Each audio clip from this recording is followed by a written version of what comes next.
மேலறை தியானம் மார்ச் மாதம் 30ஆம் தேதி 2026ஆம் ஆண்டு. எழுதியிருப்பவர் டெனிஸ் கோல்மேயர், இலினோயிஸ், USA.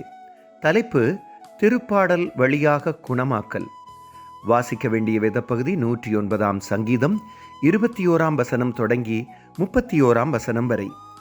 இன்றைய நாளுக்குரிய தியான வசனம் 109ஆம் சங்கீதம் 26ஆம் 27ஆம் வசனங்கள். என் தேவனாகிய கர்த்தாவே, எனக்கு சகாயம் பண்ணும்.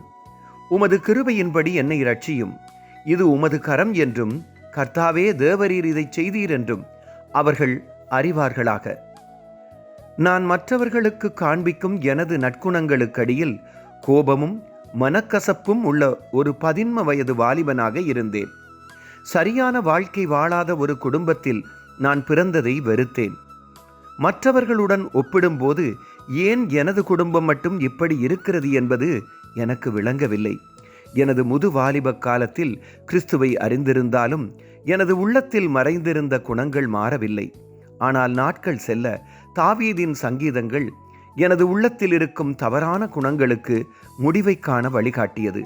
தாவீதும் சில சமயங்களில் என்னைப் போலவே கோபமும் கசப்பும் உள்ளவராக இருந்திருக்கிறார். அவர் தனது உள்ளத்தின் உணர்வுகளை அப்படியே கடவுளிடம் வெளிப்படையாக சொல்வது எனக்கு அதிர்ச்சியாக இருந்தது. எனது அன்பான கடவுளிடம் நான் சொல்லக்கூடாத காரியங்கள் ஒன்றும் என்னிடத்தில் இல்லை என்பதை அறிய ஆறுதலாக இருந்தது. எனது உடைந்த உள்ளத்தை கடவுள் குணமாக்கி சமாதானத்தையும் மகிழ்ச்சியையும் தருவார் என்ற நம்பிக்கையுடன் எனது உள்ளத்தை கடவுளிடம் ஒப்புக்கொடுத்தேன். அவர் என்னை குணமாக்கி எனது வாழ்க்கையை முழுவதுமாக மாற்றிவிட்டார். ஜெபம். குணமாக்கும் தகப்பனே, எமது ஜெபங்களை கேட்டு எம்மை குணமாக்கி நல்வாழ்வை தருவதற்காக நன்றி. ஆமேன். இன்றைய நாளுக்குரிய சிந்தனை: நான் கடவுளிடம் அறிக்கையிடுவதற்கு எல்லைகள் கிடையாது. கடவுளுடைய அன்பும் இரக்கமும் வழிநடத்தலும் அவரது பிரசன்னமும் இந்த நாளில் உங்கள் அனைவரோடும் கூட இருப்பதாக.